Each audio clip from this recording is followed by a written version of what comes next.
Hello, everybody.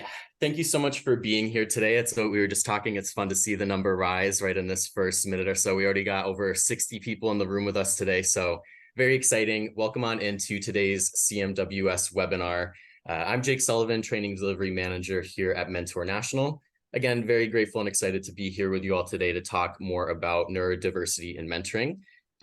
Feel free as you're coming in to drop your name and where you're calling in from in the chat. Definitely want to get to know all of you a little bit more and see where you're all at, both physically, geographically, but also with this topic. So feel free to use the chat continuously throughout this entire time today. Again, for folks who are just joining, we're getting up to that 150 number. That's very, very exciting. Welcome to today's webinar. We're going to be talking about neurodiversity and mentoring. Seeing folks dropping name and location in the chat. Amazing. I love seeing where everybody's coming from. Seeing Missouri, Vermont, Minnesota, Virginia, Washington. Awesome. Thank you all. We'll give folks another minute or so to join in, but thank you for being here again. And I was just saying as well, it's already September here in Baltimore. It's a beautiful fall day, hoping it is wherever you are as well. But the fact that it's September is almost October is a little terrifying. But we're here, we're present today. Thanks for being here. Texas, California, North Carolina. We got all corners represented so far. It's awesome. Kentucky, Wisconsin. All right. Keep on feel free or keep on dropping your name and location and any other comments or thoughts or whatever you have in the chat. Want to continuously hear from you all, but we'll get started. Thanks for being here again. Very quickly, we'll go through a very high level agenda just so you know what to expect. We'll get into some introductions of the wonderful facilitators that we have today for today's discussion. We have a couple polls just to get to know you all a little bit more, both in your roles in the mentoring field, but also your knowledge level as it pertains to neurodiversity. We have a couple tips for engagement throughout the webinar, and then we'll get into the bulk of the presentation before moving into the audience Q&A and then resources and closing out. So tips for engagement. This first part is one of the newer things that we're trying with the CMWS. So if especially excited and eager to hear any feedback that you have about this feature. We've done it once before, but we are calling it for now until we come up with a catchier name, Webinar Buddies. And so to get a webinar buddy, you'll essentially go to the link that I'll post in the chat in just a second. You'll post a sticky note with your name and email, and then you'll put your sticky note next to someone else's sticky note. Make sure to jot down whoever's contact information that you put in there. And then essentially you're just going to follow up with them in a few weeks to see how they've been using the knowledge that they got today. So the whole point is to see any sort of challenges or opportunities that folks are seeing come up after the webinar. Again, click that link to do that. You don't have to do it right away, but whenever you do, just make sure to jot down who your webinar buddy is. Otherwise, during the entire webinar, the chat and Q&A features will be available. You'll see those on the toolbar, the Zoom toolbar. Please, again, continue to introduce yourself, talk to one another, share resources, respond to what the presenters are saying. We want to hear your insights and experiences with this topic so that we can really build this out to be a community conversation. The Q&A box is great for any questions that you have. Like I said, we'll be mostly holding off to answering questions until the very end, but please feel to drop them in that Q&A box throughout the entire call as they come up. Now to briefly introduce our two wonderful facilitators and presenters, we have Dr. Jeffrey Kranzler. Dr. Kranzler specializes in working with autistic individuals. He is a graduate of Johns Hopkins University and holds a master's and PhD from the Wurzweiler School of Social Work. He has served as a social work supervisor of an Albert Einstein College of Medicine clinic and has been performing therapy in a variety of settings for more than 16 years. Dr. Kranzler is the author of The Crimson Protector, a superhero adventure novel that teaches tweens and teens how to build confidence, overcome social anxiety, and handle bullying, available on Amazon and at thecrimsonprotector.com. And then we also have Renee Angelo Mock. And Renee made a commitment to mentoring after attending a social justice camp as a teenager in Baltimore City in 2005. Their entire career has been in youth development from the front lines of after-school programs, youth advocacy in juvenile courts and social services, to currently providing technical assistance and professional development to youth development practitioners and program leaders. Renee simultaneously pursued an expertise in human resources to advocate for her colleagues in the nonprofit space, as she believes the way a workplace treats its employees trickles down to the way an organization treats the youth and communities it serves. Yes, 100% period on that point. The Society of Human Resources designated Renee as a certified human resources professional in 2020, and the people manager qualified in 2022. Renee is a passionate advocate for equity and inclusion, particularly for disabled and neurodivergent youth and adults in all spaces. So please join me in welcoming two very, very amazing people to be talking about this topic, and I'll pass it over to you, Renee.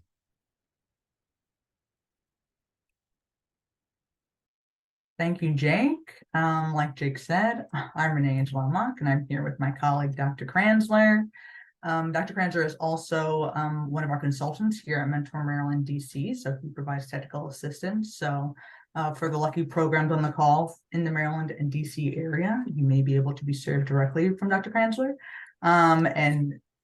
This is Butterbeans, who is not introduced, but he is here making himself known, and hopefully he at least won't be noisy with snoring or barking or anything of the sort. So we will try to keep him in line, but he is a beloved member of the Mentor Maryland DC team who likes to make himself known on the professional developments that I facilitate virtually. So he is here with us today.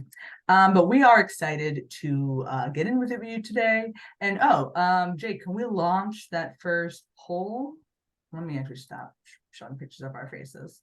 Yes, we can. I completely forgot about that. Thank you so much for the reminder. No problem. So yes, we will be launching a poll to gauge folks' familiarity with the topic of neurodiversity. You should see that pop up on your screen right now, and feel free to answer that. So the question is, what would you consider your knowledge level to be when it comes to neurodiversity? I know all my trainings, no judgment of what you knew before you came. We're just glad that you're here. Okay. No snoring, please. Give everybody another moment or two to answer this question. We got most people. Thank you so much for getting to that.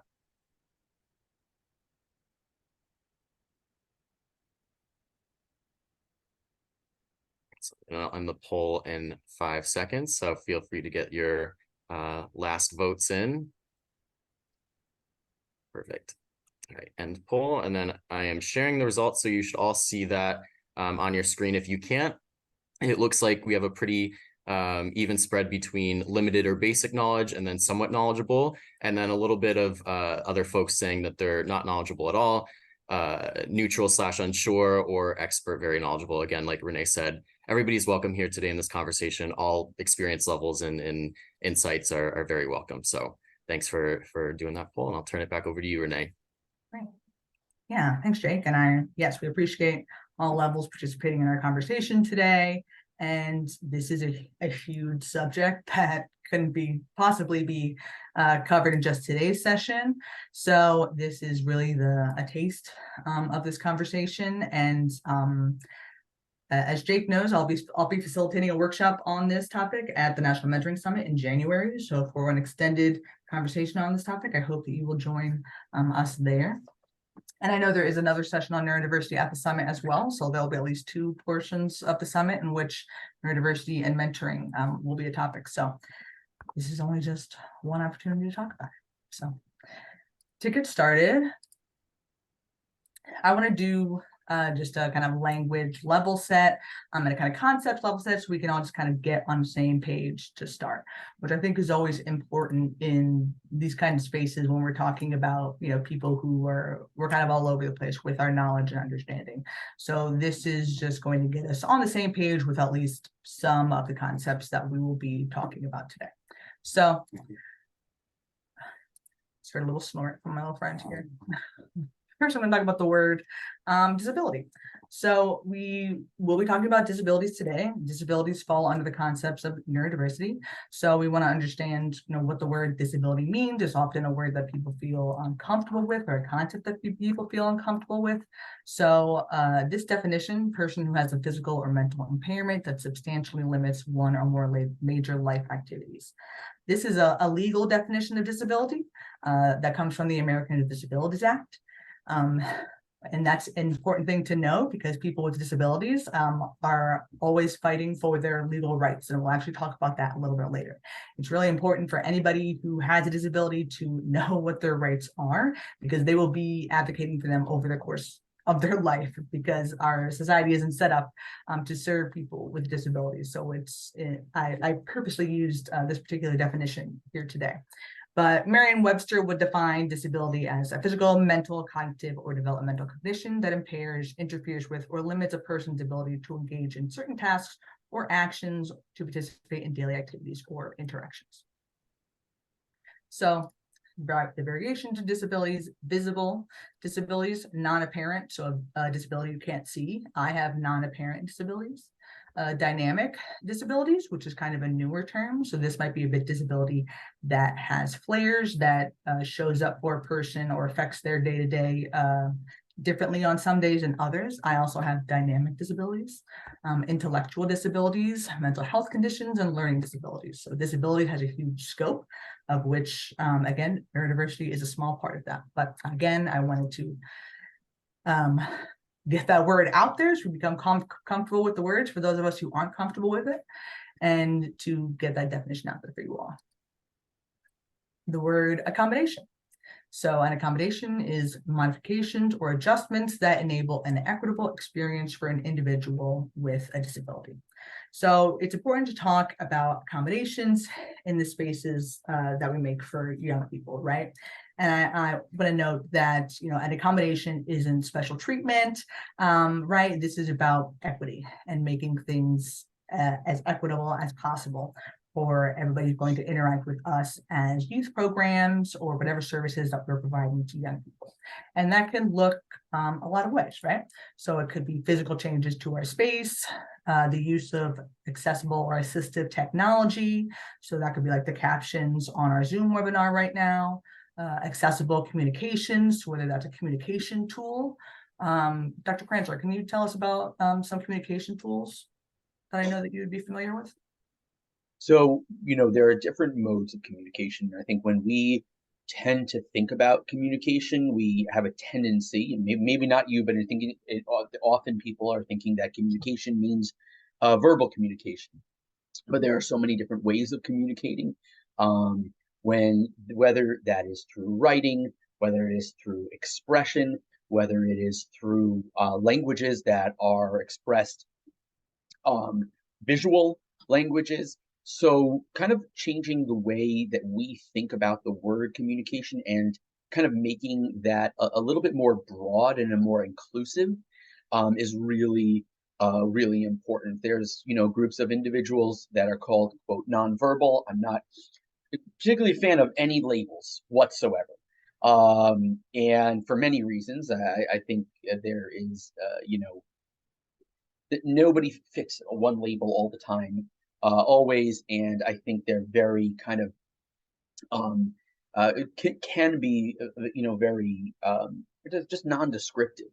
And not, just, putting everybody in one basket where every single person is an individual, but kind of really expanding our view of what communication means is very important when we're taking somebody and seeing them for who they are, rather than trying to classify or conglomerate a group of individuals. Awesome. Thank you, Dr. Kranzler. Yeah, I talk to people about this all the time, about expanding our idea of what communication is, and accepting that people communicate in other ways. And I tell a story about in a presentation that I do about when I was very young and I was pretty little, but I wasn't speaking yet. And my mother was trying to encourage me to speak, and my sisters were like, "Mom, you know what she wants? She wants this." And I say, you know what? It wasn't a failure of communication, right? My sisters understood what I wanted without me saying the words. But my mom felt right, I needed to talk and those kinds of things, so she could understand, because at the time, I don't want to date myself, but at the time the doctor was telling her it was really important, obviously, for me to talk. So that was a time when I was communicating differently, but I was still being understood, right? A different kind of communication. And then policy enhancements, right? So these are things for how do we make our spaces inclusive all the way down to our policies, which for our programs, that's something that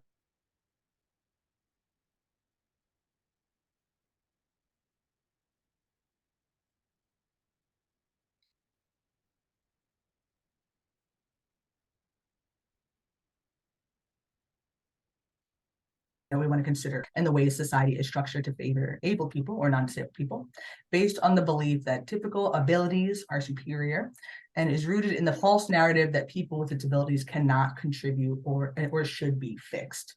So when we talk about abled versus disabled, we're talking about neurodiverse kind of versus what's the opposite of neurodiverse, neurotypical. So this kind of discrimination and bias, we're going to talk a little bit more about, but it's kind of what we're going to see kind of woven into how our societies and structure are built, and what is our role as youth programs to disrupt that, and for our young people and for a lot of us to disrupt our own internalized ableism that we may not realize is there, and potentially for our young disabled kids who may be in our program to disrupt their internalized ableism as well.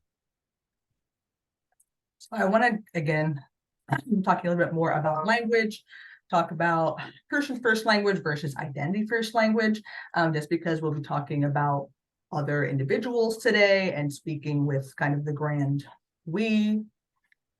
Hello, little friend. So there's person first language, which is when you literally speak about the person first. So a person with a disability, a person who is blind, a person who is autistic, versus identity first, which is a disabled person, an autistic person, which is where that identifying factor is right, their identity. And there's people who prefer each type of language. Some people prefer first person language, centering the person. Others prefer identity first language, and because their disability or identifying factor is an important element of their identity. Both are acceptable and really up to the preferences of the person.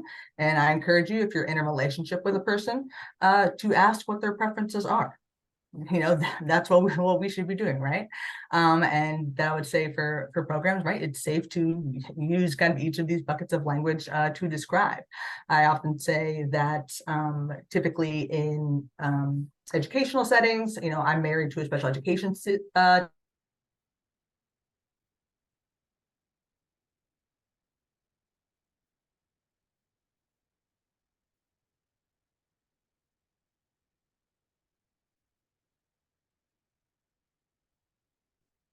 teacher, development of their identities over time. But again, we don't have to be nervous about language. This is an opportunity to be in conversation with someone about their preferences, but our main goal is to avoid language that is euphemistic, avoid language that is patronizing or condescending. And if you get confused about what language to use, kind of come back to this kind of framework here. For me, as I mentioned before, I am a disabled person. I prefer identity first language when talking about myself. Oh no, I'm getting a note that the video is coming in and out.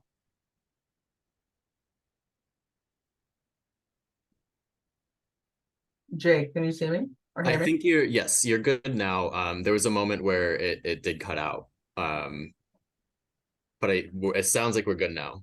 Okay. All right, everybody, I'm back. Let me know if I hope this concept is good. But for me as an individual, I prefer identity first language when talking about myself.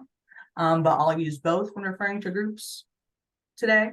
And again, if you feel confused, this is a place to kind of come back as far as language goes. But I'll give you another resource for language today before we go. So before we dive into the topic of neurodiversity, I want to talk about the social model of disability. And I have this amazing graphic here that I'm just going to kind of ask for your reactions for in the chat when you see this and what you think this is telling you about the medical model of disability versus the social model of disability.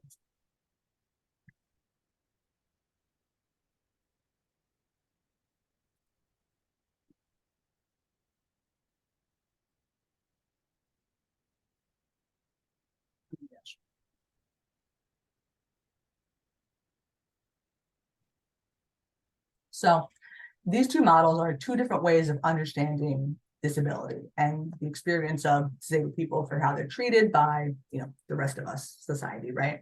So what we can see from the medical model, it's literally attaching labels to people, right? And people are being defined by their impairments, by what they need and by what they cannot do, what they are impaired to do, right? So in the 1970s, disabled people began to express that these kinds of ideas about disabled people were contributing to their oppression, and that these ideas were, were having consequences, right? It was causing discrimination against them, fear, pity.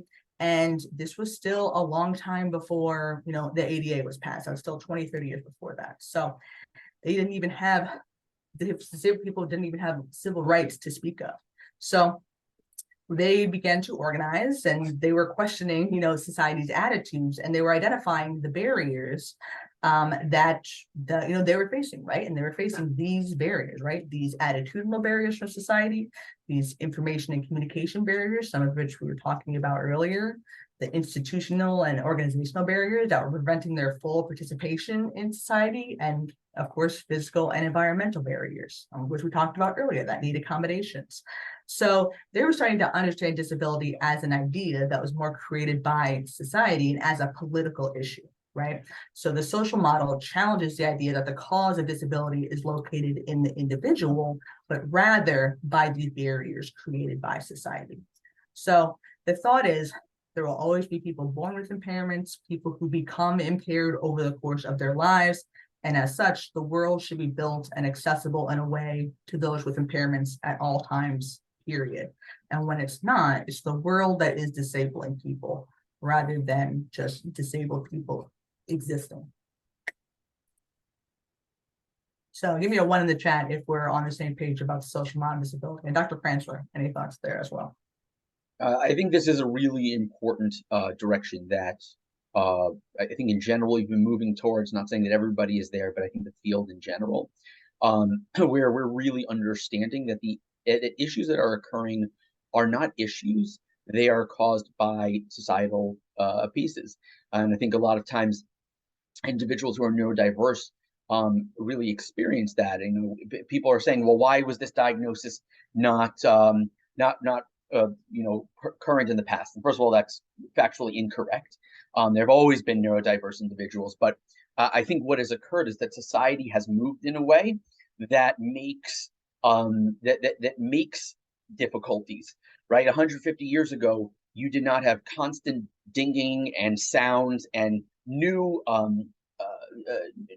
sensory pieces always. You were not thrown all of these different topics you had to study in school. There are 15 topics you have to study. Of it, you're interested in 1 or 2 of them, right? Your social atmosphere was the same every single day. Your schedule was the same every single day.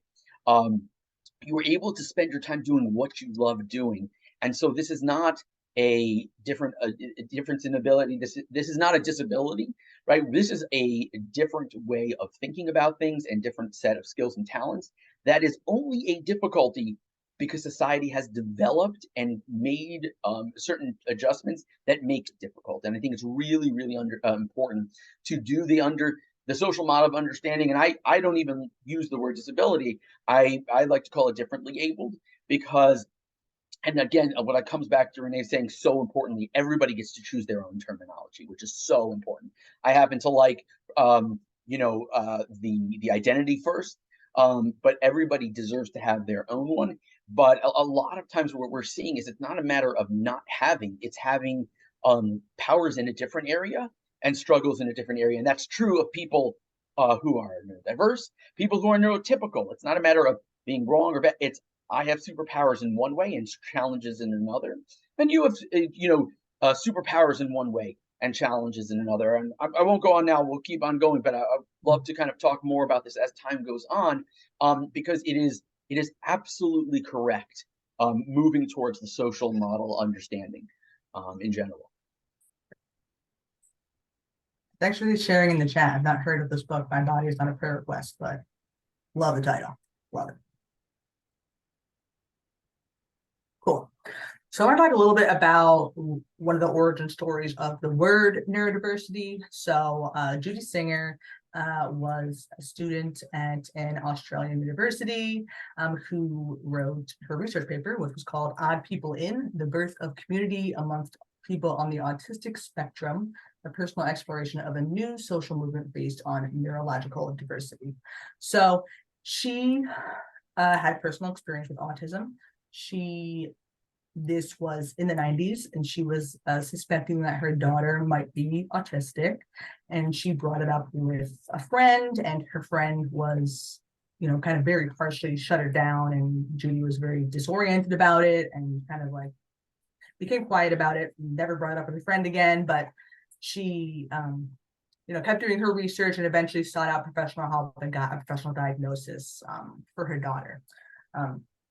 So her daughter was autistic. She went online to, kind of find support for her daughter and discovered this online autistic communities. This is also when the internet was new, because it was 1998. So the autistic community was connecting online, and they were connecting about some of those things that we were talking about in the previous slide, that the disabled activists were connecting about in the 1970s, right? About their ability to access the resources that they needed, about their gaps in care and things like that. So they were, and it wasn't just them connecting. She was finding that there was these cousins of what she was calling their autistic cousins. So people with ADHD, people with other kind of similar neurological conditions were being becoming a part of this kind of online movement and discussion. And they were like looking to seek recognition for their rights, to end discrimination and abuse, and to get appropriate services. Over time, Judy came to put together that her mother was autistic. She and her father had a lot of communication issues with her mother growing up. And over the course of all this learning, she began to put that together as well. So she had this personal connection with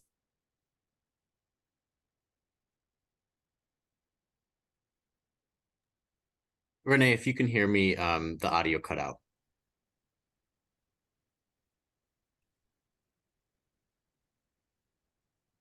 with autism intersectional analysis, right? Dang, my internet. I'm hearing that my audio is out. You're back, but okay. we missed you for like about 15 seconds. Okay. So Judy wanted to use the word neurodiversity, neuro obviously because we're talking about neurological conditions, but diversity because this is suggesting it as a point of intersectional analysis, right? Again, that this is a political issue, like disability is a political issue, like we just talked about on the previous slide. So that was kind of the origin of the word back in 1998. There's a few other origin stories of the word, but this is where we're kind of at now. That was 25 years ago. So we'll talk a little bit now about how we define neurodiversity and what it kind of means for us in this days. So how we're kind of viewing the general concept of neurodiversity is the concept that there's differences in brain functioning within the human population, and those differences are normal, and that brain functioning that is not neurotypical should not be stigmatized, right? There's going to be differences in all of our brains, and that we want to say that there's no ideal, basically, right? We don't want to treasure or have preferences for one type of brain, and that we don't want to have stigmatized or create barriers for people with certain types of brains, certain types of neurological conditions, etc. Do you have your own definition, Dr. Pransley? This is, again, it goes back to, Renee, what you were speaking about in terms of the social model, right? Where, and this is something, again, in general, I think society has been coming to in a variety of factors. I think the sad part is that in the field of diversity and inclusion, I feel like our autistic individuals have been last and have been placed last. And it's unfortunate, and I think the world is catching up now. But that there is not a good or bad. There is not even a standard and non-standard. There is no normal and not normal, right? There is, I think that the only thing you could say is statistically present and not a statistically found. And that is not a judgment in any way. It is rather a description of of reality. And again, this is not a matter of being impaired in any direction. It is simply being different. And I always say this: if you are right-handed, you are not impaired. One of your hands is stronger, and your left hand is not as strong. If you are left-handed, it does not mean that you're impaired. It happens to be your left hand is stronger and your right is not as strong. And kind of shifting that understanding that there's differences in strengths. And of course, it's not, of course, you've met one autistic individual, you have met one autistic individual. So there's no kind of generalizations. There are some kind of understandings, but just understanding that this is not a matter of being less or having, it's simply a matter of difference in strengths. Great, thank you so much. So neurodiversity is largely viewed as an umbrella, and again, with that origin of autism, but there are a lot of other conditions that would kind of fall under the neurodiversity umbrella. So a lot of these are ones that are named here: ADHD, dysgraphia, dyslexia, dyspraxia, dyscalculia. These are specifically learning disabilities. Like I mentioned, I'm married to a special education teacher. So I was asking him when I originally created this presentation about, what are the most common learning disabilities and things like that. Dyslexia is extremely common. My husband's also dyslexic, which is a very common neurodiversity. These other ones you may not even heard of, but they are quite common for young people who are served by special education teachers and IEPs and the like. That would kind of fall under that umbrella, in that, right, they have a neurological difference.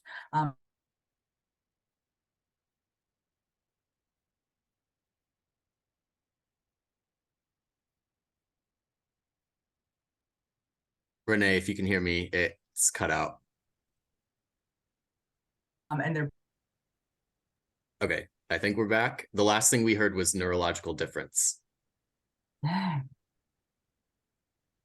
internet's terrible. What's going on? Okay, so these other learning disabilities that are listed here: dysgraphia has to do with processing images, dyscalculia has to do with processing numbers, and I was saying dyspraxia, remind me if I'm wrong, has to do with movement, right, Dr. Hensling?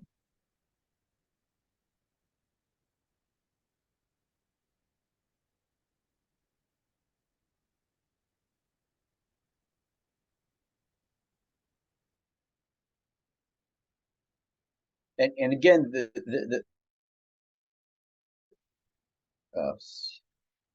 again, the key here is not about there being less or wrong, simply different, right? One of the things, under this umbrella, ADHD, right? So is that a problem? Well, actually, that actually is a strength.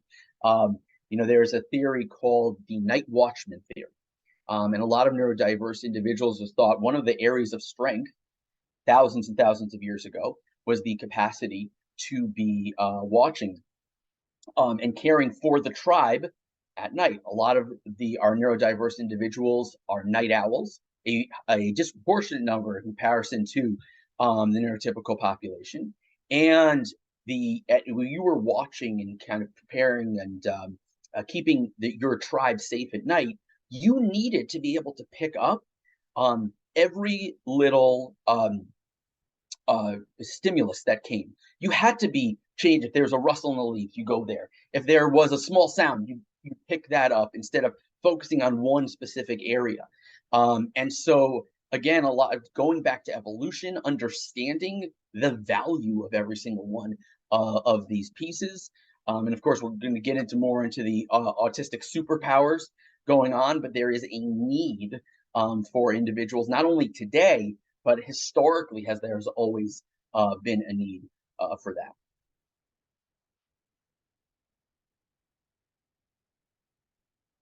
I'm back. I've been struggling very. Thank you, Dr. Franklin. So now that we have kind of an idea about what neurodiversity is, what falls under it, we are going to do a learning check, right? So for our programs, Jake is going to launch a poll about, now that we had to kind of, again, have that scope of who might fall under neurodiversity, could you approximate how many neurodiverse young people might already be being served by your program?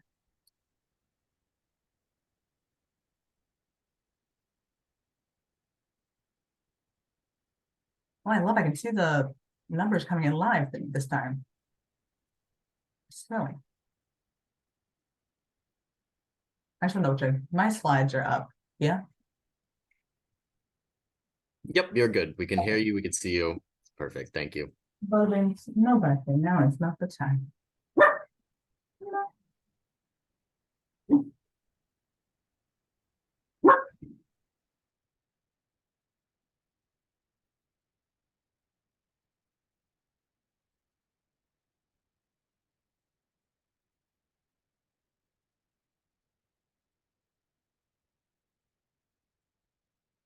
Here are the results of the poll.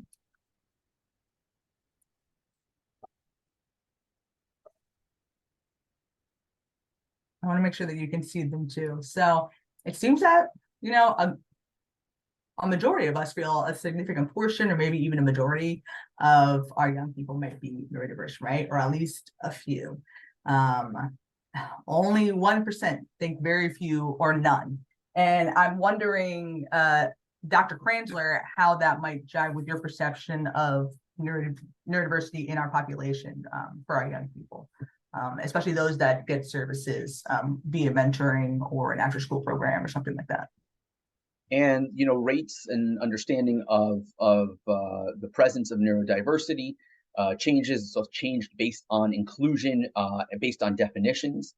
And the reality is that you have neurodiverse friends. You have neurodiverse people who you hire. And whether my lawyer is neurodiverse, I believe, and my doctor is neurodiverse, I believe, that having people present who are neurodiverse is almost a guarantee. And being able to serve them and to recognize their value, rather than seeing this as kind of a something being wrong, is of key importance, which is why you are here. And so, as you can see kind of from these poll numbers, between the majority and a significant portion, we're talking about 59% of the programs. Even you add the 29%. Of a few, having these set of skills is really, really important. And I hope the unsure people are learning like a lot today, and will continue to go further so that they can be understanding and identifying and making sure that their programs, identifying the ways to best serve these clients. And because there are some very, very specific things that programs can do in general. Again, we'll not cover every single individual, but there are some very specific things that programs can do that will help them better serve, support, and include their neurodivergent individuals.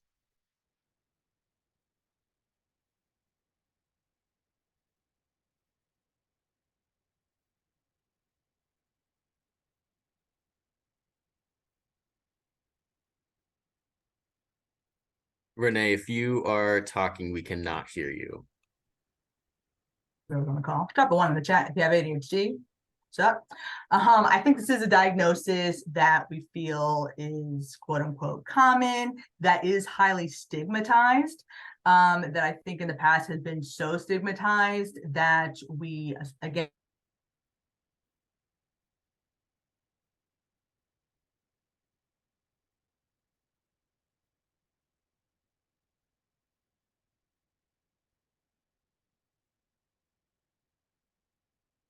assume it's a bad diagnosis is a real thing too. An accurate diagnosis can be a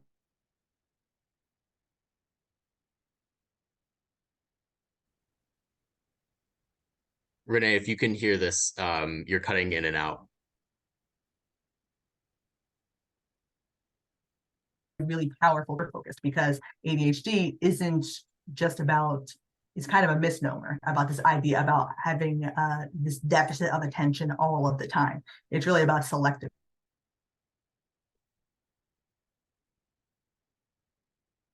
And just to jump in here about ADHD, I don't like the D at the end of things. I think Renee cut in just in time for a piece of it with regards to kind of, it's a difference in attention. It is not a disorder, right? So, and when it comes to attention in the ADHD realm.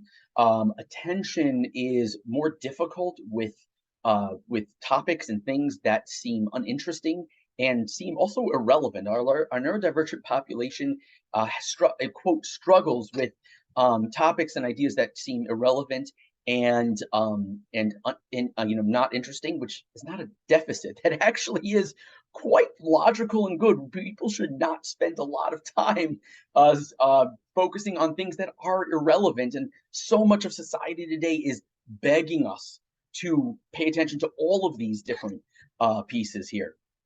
But what actually with ADHD, there is a superpower. There is an increased ability to pay attention to things that are interesting. So individuals with ADHD might struggle more with the kind of the mundane, with the quotidian, right? But when they find what they love, they can do it, as I like to say, longer, better, and stronger, very often than neurotypical individuals. So I'll say, I'm a therapist in general, and I'm highly interested in it, but there's only so much I can do a day, right? But an individual with ADHD has the capacity to outperform me when it comes to doing that, if they were interested in therapy. Now, they might have more of a difficult time doing the boring paperwork. And I apologize for the lights keeping on going on and off. Not exactly sure what that is. But yes, Amy just posted, it is a superpower. And it allows individuals who have ADHD to be highly successful. And what you're seeing, I think, a lot of these days, whether it's people are open about it or not, is that individuals who are at the top of their fields happen to be neurodivergent. And by the way, just to explain the different terms, neurodiverse is a term when we talk about larger populations. Neurodivergent is speaking about individuals. They mean the same thing. I think believe it is a tense, a grammatical difference. And so you'll have to excuse us if we are not following grammar to the absolute letter. But that is a really big piece, both of ADHD as well as autism. You have people who are just, again, let's talk about superpowers. And superpowers are, and I like by the way, what Nicole, you just posted. Just because something's a superpower, it doesn't mean you wouldn't give it up on some days. And you know what? I think really the environment actually makes that the case. It's not a matter of it being inherently bad. I think the environment of the world, which demands all of us to pay unending attention to a multiplicity of simply uninteresting and highly not important things, and punishes us for not doing it. Again, if we're going back 150 years, there isn't this plethora of unending tasks that you need to do in order to function. So I think it's really the environment that is causing the desire sometimes to lose that superpower. And yeah, Sarah, what a great point. Let's talk about this because I think you bring up something really important with the word masking. And this is a major part of what neurodivergent individuals unfortunately are taught to do, not only by society, but unfortunately by the medical profession for a very long time. Instead of being who they are, they're told, don't do certain behaviors, do other behaviors so people won't know or they'll treat you differently. And what we're working on today is people being comfortable and being able to communicate who they are and value who they are and have other people value who they are too. So, when we're talking about going against masking, so there is nothing wrong with learning skills and a skill set. This is what I do in my practice, is we teach skill sets for how to manage and navigate systems, but without masking, without trying to pretend to be somebody else. And I think one of the most important things in unmasking is, and this is very hard, but I will tell you, I think it's getting easier these days than it was a decade, 2, certainly 3 or 4 decades ago, is being open and transparent and explicit about who you are. And there's a great program called My Best Social Life run by Jeremy and Alana Hamburg. And one of the things that they like to tell people is to introduce themselves and be open about neurodiversity so that people understand where you would where you go from there. So it's to say, hey, by the way, I'm autistic. I might not be making eye contact with you. I might go in a completely different direction. I might not pick up some social cues. It does not mean I don't value you. It just means I think about things differently. So that is who I am. So yeah, so actually let's go to the next slide. And of course, when Renee comes back on, I'm gonna let Renee take over. In full transparency, these are Renee's slides. So I'm not necessarily going to to go through everything here, but it's a good kind of overall view. But so, and again, here, let's talk about the word D here. I do not believe it is disorder. I believe it is difference. And so, unfortunately, for insurances to pay for things, you unfortunately have to call things a disorder. And it's very unfortunate to get help from school systems. You have to call it disorder. But that is a transactional piece that I hope they change. But I want our verbiage, I want our nomenclature to be different. I want us to talk about neurodivergence, autism spectrum difference, or simply to talk about autism. Oh wait, we've got Renee back. Hey Renee, are you with us? I'm on my phone. Hi, everyone. Can everybody hear me? It seems to be a little bit kind of coming in and out, a little bit choppy, but I think we have you back here. Yeah, my internet is not really working. Yeah. Okay. So whatever I'm able to hear, great. I'm not sure where Dr. Crancher left you off.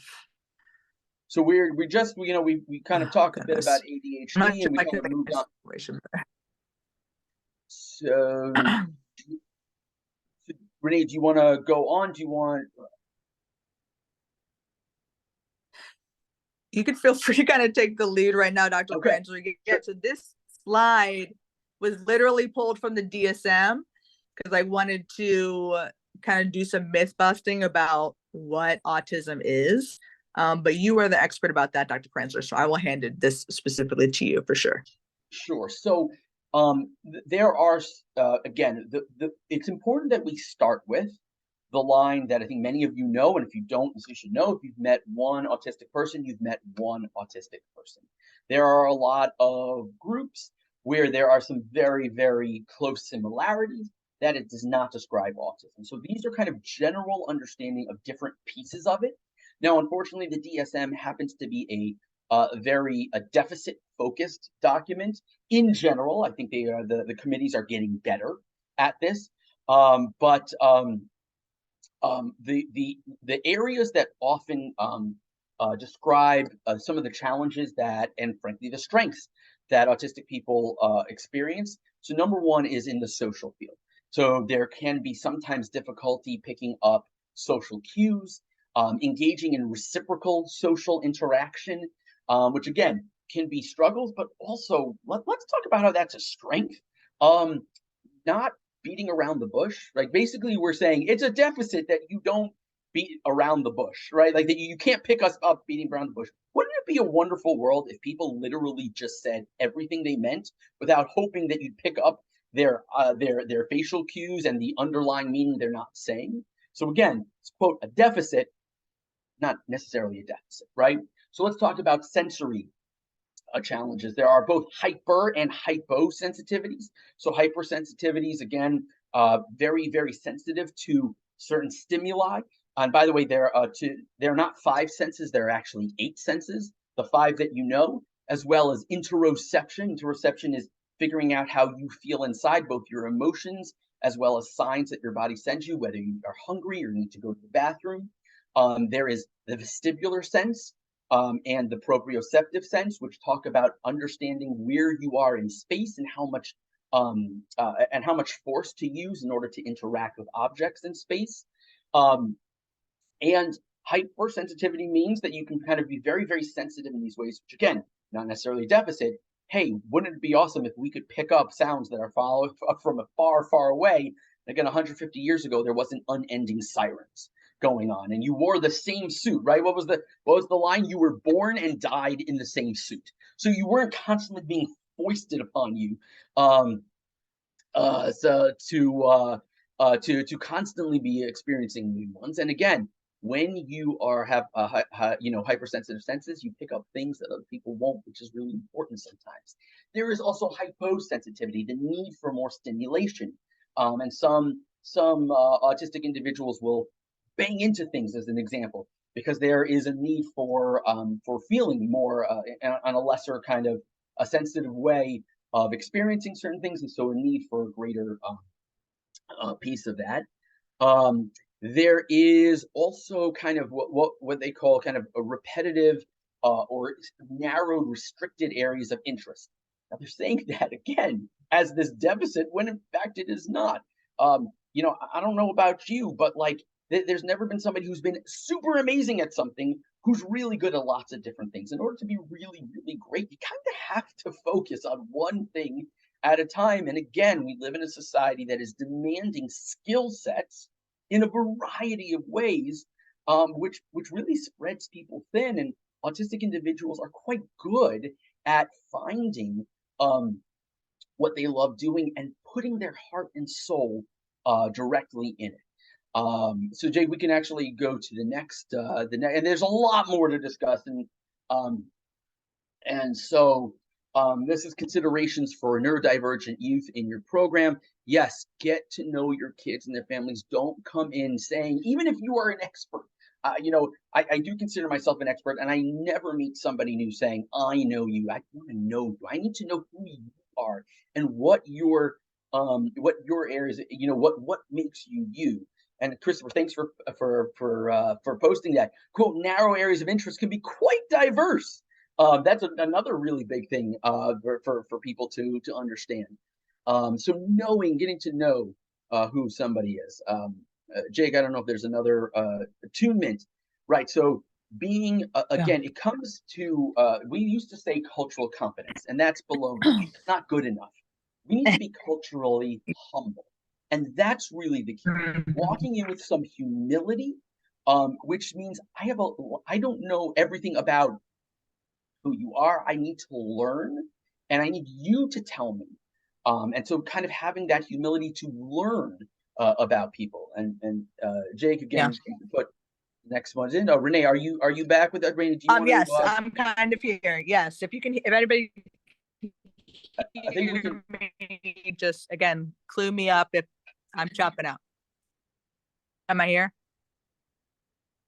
There was a little choppiness before, but want to give it a shot. Gosh darn it. Yes. So yes, this idea of attunement and what Dr. Krenzer is talking about. Getting to know our youth and families and getting of autism and those needs, right? Because it's easy to make a judgment of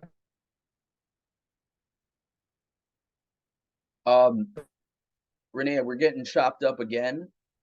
It's cutting out. About a young person who is seeking out stimulation. Sure. Keep going, Dr. Krenzer. So let's do this. Yeah, so do you want to do that? Maybe I like that, putting the chat. So let's keep going on, Jake, and right. So Renee, jump in the chat. I think that would probably be amazing. And so collaborating with other adults, and Jake, if you could post everything up here on this slide. But the key pieces are, again, flexibility. We need to do staff training. It's, we all do staff training for mentoring, but the key is also going to be specific training on working with our neurodivergent populations. And again, we're gearing our services to make sure that they talk to both the strengths and the challenges in this regard. So if we could go to the next line. Making it okay to be who you are, that's really, really important. And a lot of these things are not only for neurodivergence, people who are really making their programs diverse and equitable and inclusive are doing these things in general. And again, like I'm saying, I think that the world as a whole has been forgetting neurodiversity as one of those areas of necessity for equality and inclusion. But there is a lot of similarities between all of that. Okay, Jake, if you could go on to the next one. Right, collaboration, connection between everybody. So Neurotribes is an absolute must read. What I also like to do is actually to read people who are neurodiverse talking about their life. So another book that I really, really like is Look Me in the Eyes. I don't know if any of you have read Running with Scissors, but Augustine Burroughs' brother is autistic and wrote Look Me in the Eyes. He actually was the person who created the spinning fire shooting guitars for the band Kiss, and it is fantastic. I also encourage How to Be Autistic by Charlotte Amelia Poe. Born on a Blue Day, Christopher, excellent one. So there's really a lot of great ones out there. Anything by Temple Grandin is absolutely suggested. But there's a lot more, and I'm sure we'll be able to send out some book lists when we send out the recording. So let's go on to the next one. And by the way, Jake, talk to me a little bit here quickly. Yeah, questions. So we want to do this, want to open the floor up for questions. But I think just to kind of synthesize it is this: when we are talking about diversity, equity, and inclusion, it must also talk about neurodiversity. And there are ways to, number one, we have to understand. Number two, we have to be humble and understand the individual needs, and also include training that helps our mentors and those who are supervising our mentors and supporting our mentors to make sure they have the information and the understanding so that they can gear their programs and specific, not just kind of in theory, but very specifically to serve that clientele. And Jake, I'm gonna. Awesome. Thank you so much, Dr. Kranzler. And again, huge thank you to everybody attending today. Even though we've been doing these webinars, you never know what comes up with the technical issues. So we really appreciate all of your patience and understanding. Like I said, I'll be sending out the slides, resources, and all the comments with Renee's wisdom in the chat. You'll still be receiving that information. But for now, thanks to folks who have been putting questions in the chat, I've been sort of grouping them together. I think the first question that I'll pose to you, Dr. Kranzler and Renee, falls around the terminology piece that you were talking about a little bit earlier. A couple of folks had similar questions around other things potentially falling under the umbrella. So what are your thoughts around the two that I think were mentioned were PTSD, and then there was one more that let's start off with PTSD falling within this umbrella, and then I'll find the other word that someone brought up. So we are really kind of, this is a term that is in the process of evolving and in growth. And I've been, I do believe there are many people who do put trauma in the umbrella. What you do exactly, I think, is less important than how you approach. And definitely individuals who are experiencing trauma, it's actually what we really say is that autistic individuals are consistently traumatized, because being in environments where people do not accept you for who you are, they expect you to know things that you don't know. They punish you for being who you are.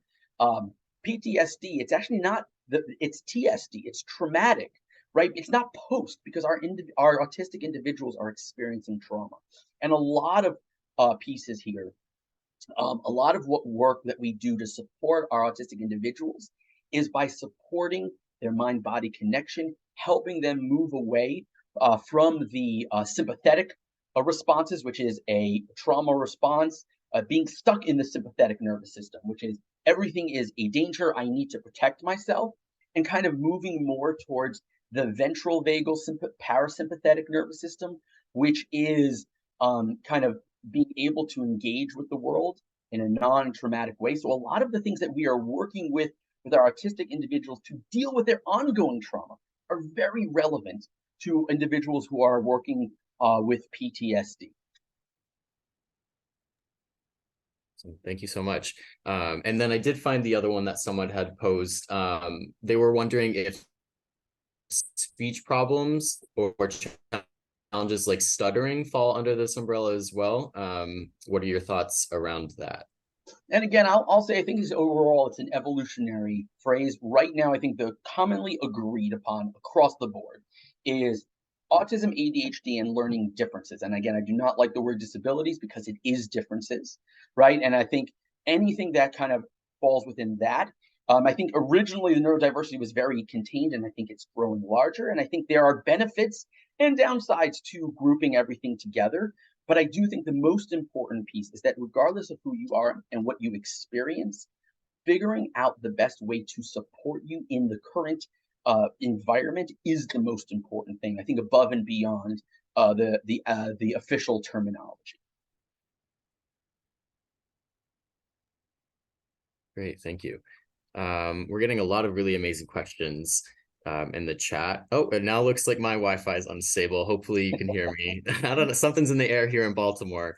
But I like this question that someone sent in, and they said that they have some mentors who know their mentee has ADHD, but still feel the child just needs to focus more to do better in school. So what are some resources or maybe advice that you would share with those mentors in supporting their mentees? So I think in general, we want to make sure that we're not, as mentors, and this is across the board, we're not judging and we're not imposing our belief sets and our answers and our strategies upon our kids. And it feels like a lot of times, if mentors saying that to somebody with ADHD, I wonder what they're saying to others, right? And I think the most important thing to remember that just do it, right? Like that's great for Nike, and that is really destructive for interpersonal relationships. And understanding what a child needs and what specifically they're going through and working with them is important. There's also a very important part here too. Remember that there are boundaries that that mentors do have, and working with ADHD in school that might cross the line into something clinical. And one of the things we talk about, and my expertise also is in mentoring for immigrant youth. And one of the things we talk about is the role that mentors play within the greater constellation. And a lot of times, if there is a highly specialized thing that needs to happen, like language acquisition with the immigrant youth population, or here dealing with ADHD in the classroom, what is the mentor's role? And I highly, because mentors aren't the therapists or the highly specialized there. And my internet is great, but my lights keep going off. So and again, so the key is going to be, what is my role as a mentor? And maybe it's more, how do I support and validate my child as they are exploring their role in school, and how do I help them see their strengths, and how do I help them develop the goals they have and keep them accountable to their goals as they move forward, and really kind of making sure there's those right boundaries as the mentor there. Great. And I think there's actually a question that sort of ties into this in terms of the role that either a mentor or in this case, a case manager plays. And so this person says that they are neurodivergent and a case manager. So what advice would you give them on better serving their clients that are not neurodiverse? I think that you being authentically you, as much as you're comfortable with, I never want to pressure anybody to share what they don't want to share, but you being authentic and approaching things from a cultural humility perspective is absolutely the same. And whether you're neurodivergent to neurotypical, neurodivergent, and here's really where people mistake neurotypical to neurotypical and neurodivergent to neurodivergent. You may be come from the same, you might identify in the same way, you're still not exactly the same, and approaching every single individual with wanting to learn more about them will guide you the absolute best. And I love questions like, who are you? What do you value? What do you love? What are your strengths? What areas do you have challenge in? What ways do you want support? And questions along those lines, where I really believe that approaching with curiosity is the solution to so many of the difficulties that we face in interpersonal pieces there. That curiosity does not kill a cat, curiosity creates relationships. Yeah, I love that last part. Leading with curiosity in so many different ways, I think is so important. Another question that we just got in the chat that I think is really great is so in the case that someone, either a mentee, a mentor, whoever it is not required to tell either employers or the match support specialists, the program in general, how would you best encourage / motivate / work with them? So they give an example of how would you navigate knowing whether it's age, shyness, or maybe an actual social related difference? So what I think a lot of people get stuck in, and I think this is very, very strong from previous generations, is what the word autism means. And I think understanding some internal ableism that might be going on, that might be internalized from everybody putting it on people. How are they feeling internally about it? And also, again, I don't think there should be a pressure or a force upon somebody to share an identification. I think, honestly, I do think it's very helpful in the general sense. So I generally encourage in that direction, but it's not for everybody. And I think the most important thing is teaching people to self-advocate for their specific needs, whether they call it a name or not. And a lot of our neurodivergent individuals struggle with self-advocacy because their prior self-advocacy has been shut down, or it has been explicitly, most often implicitly, given to them that you should not ask for what you need. And I think that's the greatest part to work on, is number one, figuring out what you need. Number two, figuring out the best way to ask for that which you need. I think that's a perfect segue into the next question, and then I'll give you a break. I have a question for the audience, just so I'm not lobbing questions at you one after another. But I think especially on that point around one's own accountability, one's own part of the process and agency and advocating for oneself. I think Christopher had a really, really great question earlier, and we can kind of take this, I think, in a couple of different ways. But what do you imagine would be the role of neurodivergent individuals to obtain their best life if all barriers are removed, like in an ideal world? And I think maybe another way is, what is the role of the individual within this context of advocating for themselves and so on?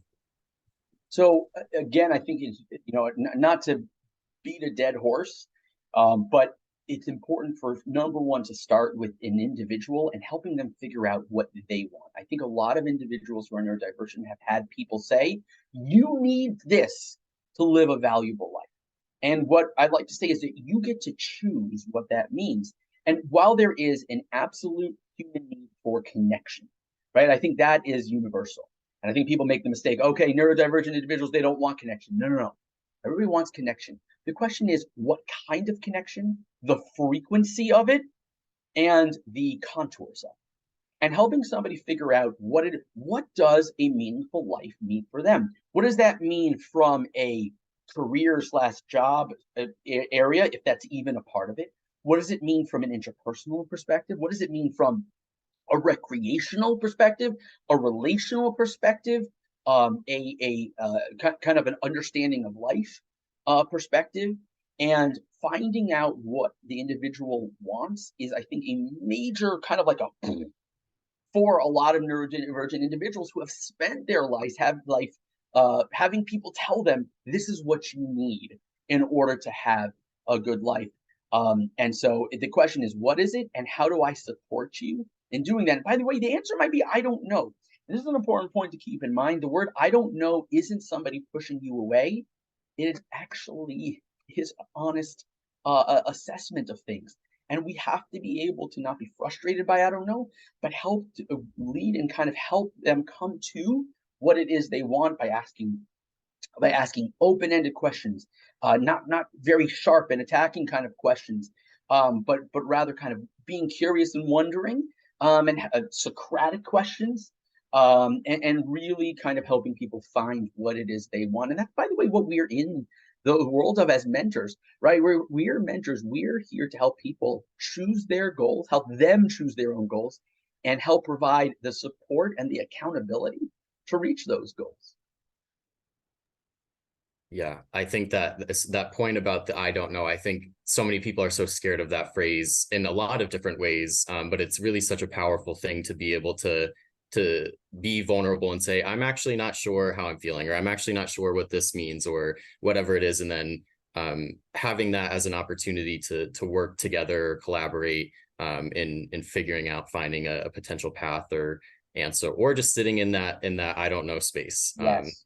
I That love that. part, sitting in that I don't know space and exploring without having to get to the end. Because a lot of even professionals, I don't know. And even if they accept the I don't know, they're pushing them towards a goal. Right. We've got to get you to where you know. And I love the term that you use, in the I don't know space. Just live in it and be there. And that's very important. Yeah. So I'm loving all of the advice that folks are sharing in the chat and their experiences. I'm curious to ask folks who are here with us now, while we give Dr. Kranzler a second, I'm curious to know, what are the major challenges that are folks facing in terms of doing this work? What would be helpful for you after this webinar in terms of resources or information that you would like to see coming from Mentor? Feel free to drop that in the chat. So again, either challenges or things that would be helpful for you to see.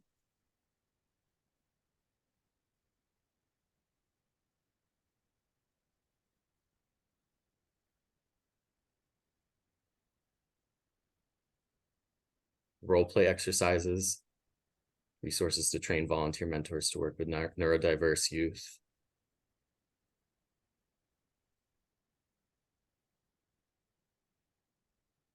Got some agreement there. Recruiting and supporting neurodiverse mentors.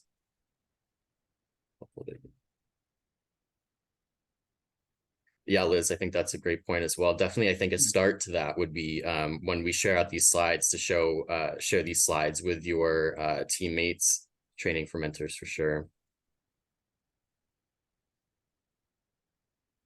Yes, a nice plug for Renee's workshop at the upcoming summit. If you haven't if you haven't gotten the notification, summit registration is open. You can go check out the workshops there. A couple of different ones on neurodiversity.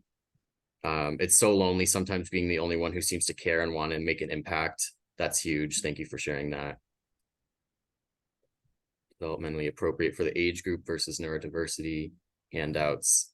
This is really helpful. And so what I'll do is definitely take this back to my team and think through some ways that we can start building upon this conversation and whatnot.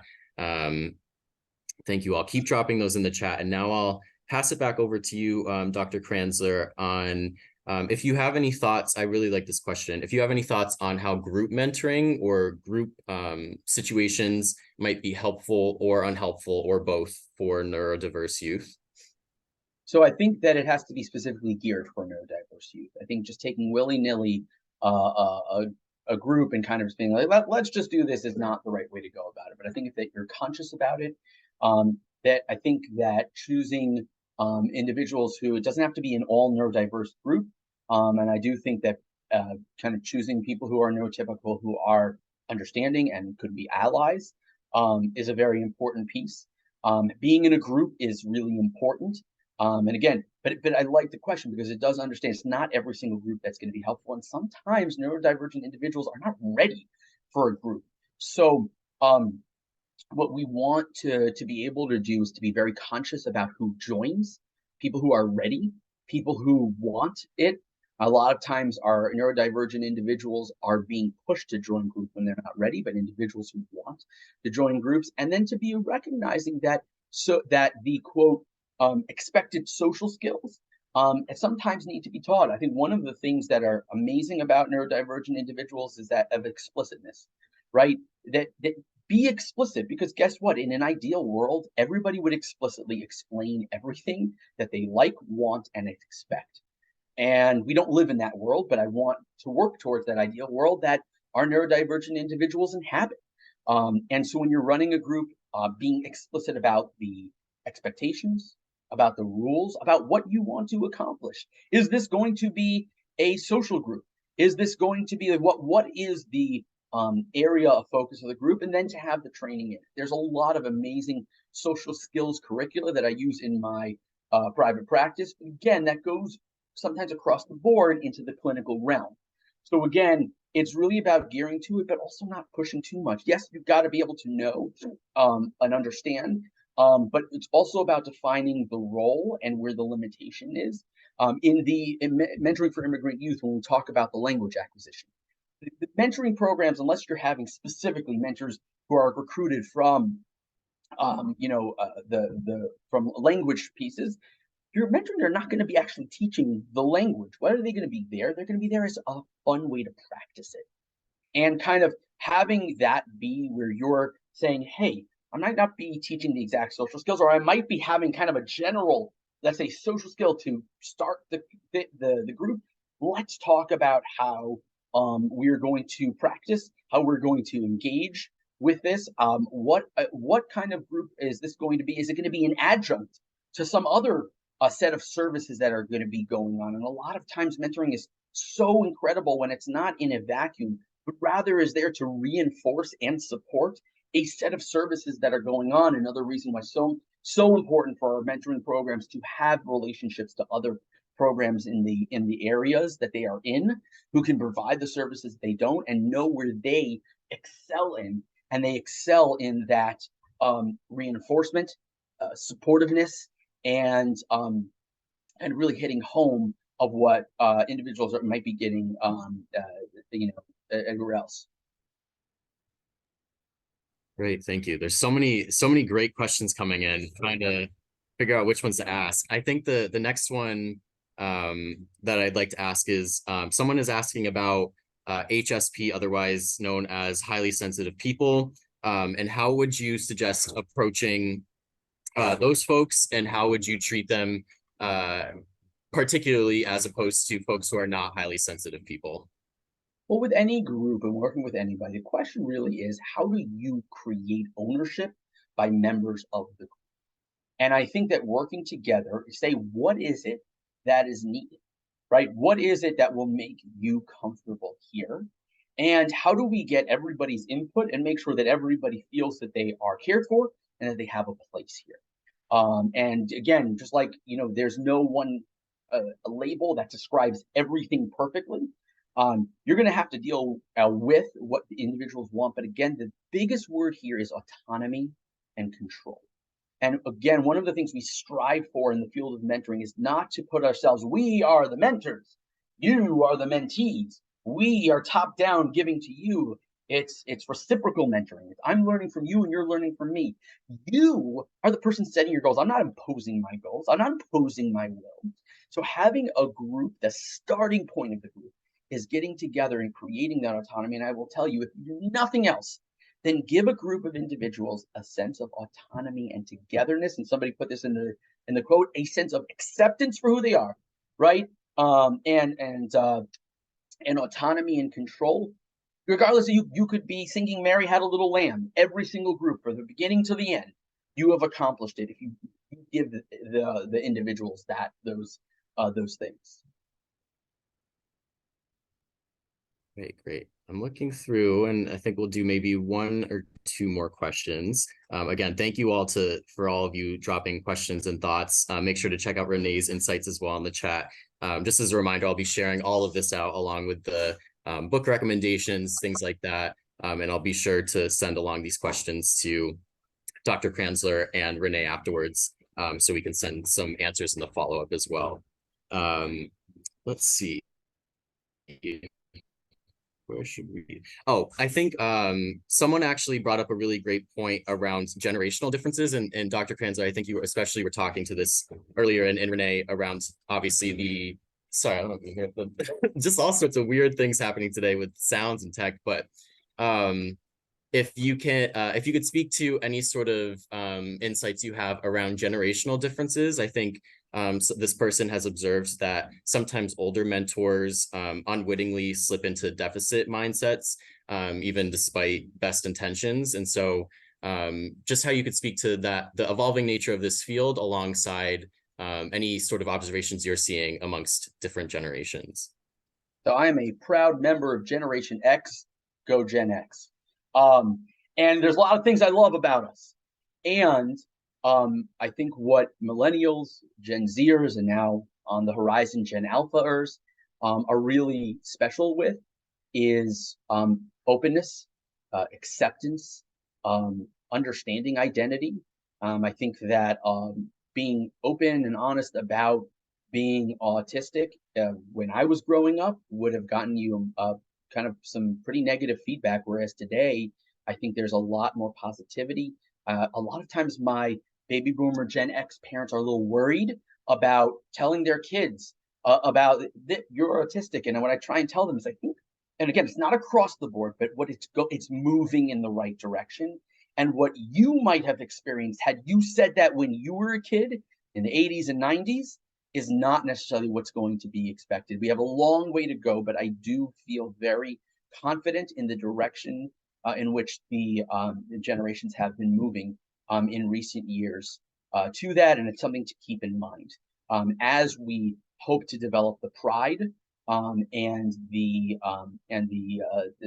joy in identifying as autistic or neurodiverse or neurodivergent. Great. Yeah, I just want to uplift Renee's point, Gen Z rules. I'm a proud member of Gen Z here, so definitely some encouragement there. I think, yeah, and also a special shout out to a resource that Mentor just put out, not particularly around neurodivergency, but around youth-led advocacy. There's the youth-led advocacy guide on Mentor's website that goes into some more about just how we can empower youth to do this work, to talk about these things. But also there's a section of the guide in that resource where young people write stories and write poetry about their experiences. And I was reading a couple yesterday, and some of them do include neurodivergent experiences. So definitely feel free to check that out as well.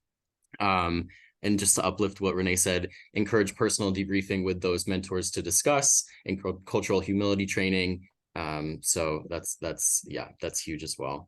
I think that is maybe all of the time that we have for questions. Again, I'll be sending out resources, the chat, and I'll send these questions that we have left over that we didn't get to Dr. Kranzler and to Renee for any insights that they would like to share in the follow-up and stuff. But again, thank you all so much for your engagement, both questions, insights, thoughts. Really appreciate it, and really appreciate that this is just the beginning of a much longer and larger conversation. Yeah, Kate, definitely, clearly there's a big need here, so we appreciate you all being here with us. Just for a couple things to end up on, Mentor does offer a variety of additional resources. Of course, I know some folks asked about certificates. If you'd like a certificate of attendance, feel free to email this website, collaborative webinar series @mentoring.org. Feel free to also send any feedback or questions there. Affiliates, Renee is a part of one of our most amazing, I'm maybe a little bit biased because I'm here in Maryland, but Mentor Maryland DC are the affiliate there. But wherever you are in the country, Mentor affiliates can support with training, resources, and public awareness and advocacy. When we send out these slides, you can click that link to find your local affiliate. It's also available on our website. There's also the Mentoring Connector, where you can recruit mentors by submitting your program. Again, a really, really amazing resource if you're looking to amp up your mentor recruitment, which I know is one of the things that we all struggle with sometimes. So very incredible resource to check out there. Last but not least, we have the National Mentoring Resource Center, which is funded by the Office of Juvenile Justice and Delinquency Prevention, otherwise known as OJJDP, to access other evidence-based mentoring resources. And there you can also apply for no-cost technical assistance and training. Remember, after this, please take 3 to 4 minutes to complete the anonymous survey at the end to let us know how we did. Feel free to drop any other comments, questions, concerns that you have. But like I've said, in a few days, you'll receive an email with information on how to download the slides, the recording, and all of the resources that we've shared, and also that all of you have shared in the chat. I'll make sure to combine all of those and post those to the website. And then finally, connect with your webinar buddy. I'll post in the chat the link one more time, just in case you missed it. But to do that, just make sure that you're putting your sticky note next to someone else's, and then connect with them in a few weeks to see how they've been using this information or any questions that they still have. A really great way to make sure that this learning doesn't just stop here today, and that you can explore some other opportunities and paths to go. Please join us next month for our webinar, actually hosted by another affiliate of ours, Mentor Michigan. on empowering youth advocacy, navigating the civic landscape. And that'll be happening on October 19th at 1 p.m. to 2:30 p.m. But again, really want to say a huge thank you to Renee and Dr. Kranzler for all of your insights, your expertise, your pieces of advice, and again, thank you to everybody here today for sharing that as well, and for your patience and understanding. Things happen, and we're just really grateful that we have this opportunity to share this knowledge and be in community with you all. So again, thank you all so much for being here. Reach out if you need anything, and take care. All right. Bye-bye, everybody.